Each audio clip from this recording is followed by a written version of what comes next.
Happy Friday and welcome to Progress Texas's Best of the Week, our weekly news roundup on the issues that matter most to Texas progressives. I'm Tara. And I'm Charlie. And if you haven't yet, make sure that you subscribe to our weekly newsletter called Best of the Week. You can do that at progresstexas.org/subscribe. And with that, let's get started. So it's been a really big week on some of our work that we've been doing here. It has. We had a short week. We were off on Monday, but we've been very busy. Yeah. And especially here in Texas with these efforts that we've been fighting, voter suppression. Yeah. So tell me how this has kind of unfolded. We know that David Whitley was appointed to Texas Secretary of State. That was back in December. And then he had to go through the appointment process, the confirmation process in the Texas Senate. And it didn't go very well for him. No, so some of y'all that have kept in touch with our blogs and with our weekly videos, about 2 weeks ago, David Whitley was called before the Senate Nominations Committee. And they asked him a bunch of questions like, are you qualified for this job? Similar to a very basic public job interview, but this is a public setting. Yeah. It's broadcasted live. There's, people that testify either in support or against. And so we were able to see a lot of our progressive champions on the Senate Nominations Committee really test this guy, ask him the questions that matter. My favorite part was when Royce West, I believe, asked David Whitley, how would you define voter suppression? And David Whitley said, I think it's irrelevant how I would define voter suppression, which as the top elections official in the state, you would think that he would be able to define it as well as want to define it. And so it was really an incredible moment to watch happen live. I think all of our jaws were left open at how blatant these efforts at voter suppression have gotten from the Texas Republicans. Yes, and I think Senator Kirk Watson as well did a really good job in his questioning, drawing attention to the fact that Texas has a history of voter suppression in our state. It's a very dark past, and this list that David Whitley and his staff and the rest of the Texas Republicans released is really a continuation of that dark history. Yeah, absolutely. And so we had a big win today, though, and I know that you've been keeping up with this and been blogging about it, and we've put out some tweets as well. What are we seeing today? Yeah, I want to start with yesterday because I think that's super important. And we joined with more than 30 progressive organizations from across the state to call on Senate Democrats to vote no on this nomination, to hold the line and block his confirmation. If we could afford to lose 2 Democrats in the Senate, and so we wanted to make sure that we could do that before they even put his nomination on the floor. And so we all joined together. There was a great press conference, great coverage about the work that our partners are doing and how this plays into the long history of voter suppression in this state. And that's particularly perpetuated by Governor Abbott and his friends. Yes. So we were able to do that, and then it worked. The kind of crazy thing is, because these organizations spoke out with so many Texans behind them also. Over 30 organizations. Yeah, over and 30. People who haven't taken a stance on this before. I know we talked about Common Cause Texas and the Texas Civil Rights Project, and they're like, we're a nonpartisan organization. We never get involved in nominations. We've never gotten involved in this before, but this is so important to us that we're getting involved. And this is such blatant voter suppression and such a bad nominee for this position that we have no option but to get involved. So it was really exciting to see him, and you're right, it worked. And it worked, yeah. So we just got the news right before we started filming today that all 12 of the Texas Senate Democrats have announced publicly that they would vote no on the nomination, effectively halting any further discussion of his nomination. Yes, which is a huge win. Which and is it's incredible. Thanks to, I know we had thousands of supporters who took the time to email their senators. We have a lot of people who signed up to call when that vote does happen. So it's important to note this vote hasn't happened yet. He's still acting Secretary of State. But there isn't a way for him to get confirmed in this role. Yeah, exactly. And I think really is thanks to people being able to speak up. Yes. And so I think it's really a good testament at this beginning part of the legislative session that people need to stay involved, they need to stay vigilant. This is just one guy as part of a massive Republican scheme to suppress the right to vote, perpetuated mostly at people of color. And we need to make sure that we are following this closely. There's lots of legislation that we'll be following and our partners will be following that we're advocating for and against. There's good and bad bills that we're going to be following.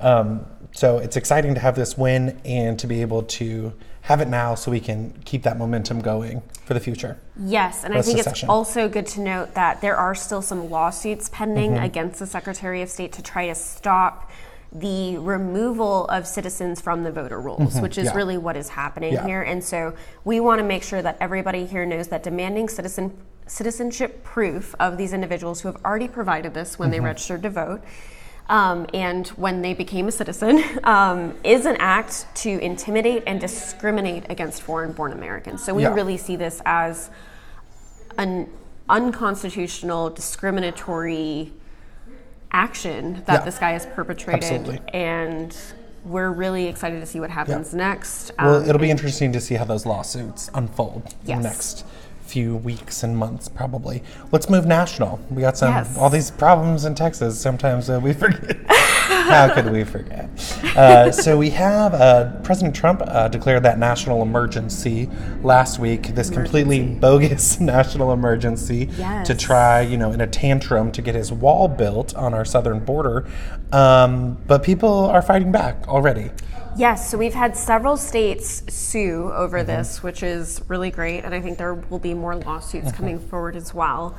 I think something really important to note, and that is something that conservatives can't really argue with, is that Trump himself said he didn't need to do this, which really takes away a lot of any legal standing that he might have had, but he really said, I don't need to do this. And so I think it's important, especially coming from a border community myself, being in Texas, being part of a border state, this is really something that is absolutely false about our borders. Our borders are a place where people raise their families, they are safe, people have their livelihoods there, and to call this an emergency, to defend this need for a wall so fervently is absolutely ludicrous, absolutely built on lies.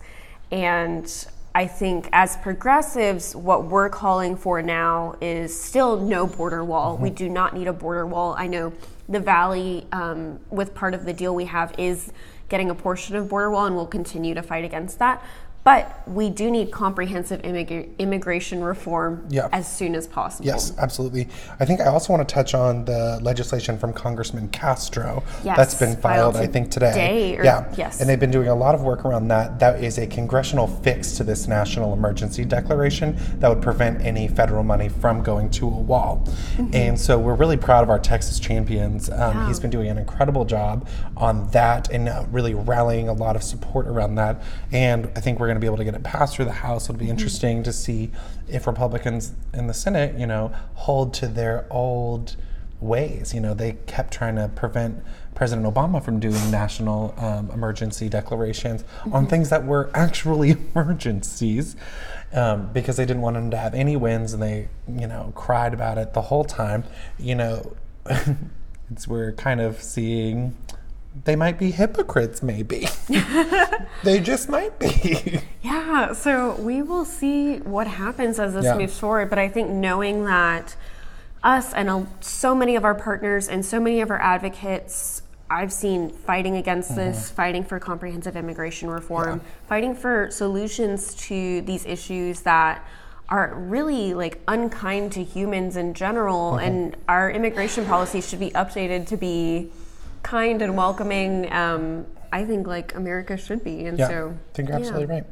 Let's take a move to another part of our Best of the Week list, our events that we have kind of coming up. Yes, so coming up, we do have a lot going on with Black History Month still. A few more days left. Yes, we're still highlighting some of our advocates as well as really highlighting some of those events in our Best of the Week email also. And so you can see those. And then you've been doing a little bit of work specifically for Austin on Amplify Austin. Yeah. So Amplify Austin is part of the I Live Here, I Give Here network, and it's going to be happening Thursday and Friday of next week.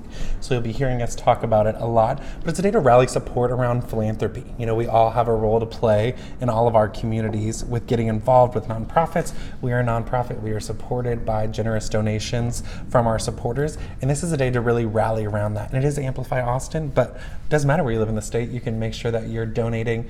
We already have that page up on our cover photo. You can click there and we'll be sending it out in some emails. But it's a great day to just think about supporting the organizations that make this work happen. So I'm really excited about that and to get to celebrate with all the other nonprofits in town on Thursday and Friday.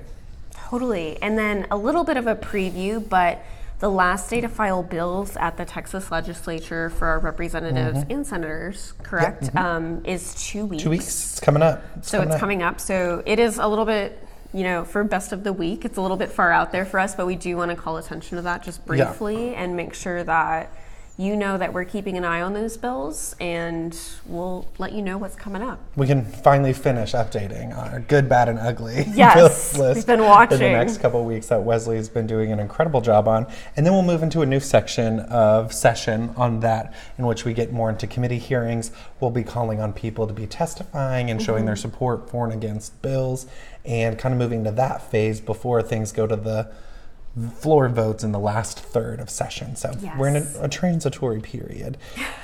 Let's get to my favorite part of our Best of the Week emails. I know this one's really exciting for you too. Yeah, we have a really good one today, and I think it's kind of the definition of a facepalm in a lot of ways. I think I might have literally facepalmed about this news this week, that Senator Angela Paxton filed a bill, she's the wife of Attorney General Ken Paxton, that would basically let him get away with all the crimes that he's already committed. He's currently could face up to 99 years in prison. He's indicted, yes, and reelected. Just a cool 99 years between friends. And his wife is trying to make sure that he could get away with all of those crimes just pretty blatantly in our Texas legislature. It's kind of shocking to see corruption happen so blatantly in the daylight. We think of it as being all a backroom thing, but thankfully here in Texas, the Republicans just lay it all out for you. Oh, totally. And I think the Texas Tribune had a really good article on this. And I think in our Best of the Week email, we do highlight a tweet from Julie Oliver, former candidate. Yes, incredible advocate. That really said that this is a definition of corruption. If there was just an example in the dictionary under corruption, this could be Angela Paxton. And I really liked her line, the rich donor class gets what they paid for and Texas loses. Yep. Happens again. Yeah. As always, I think that's all the news we have for this week. There's so many, just so much to fit in. There's more in that Best of the Week email, so make sure that you're subscribing to that and sending us anything that we miss. We want to make sure that we're highlighting the stories that are important to you. And again, that sign up is progresstexas.org/subscribe. Yes, and make sure to tune in next Friday. We'll be back talking about the news as always. Have a good weekend.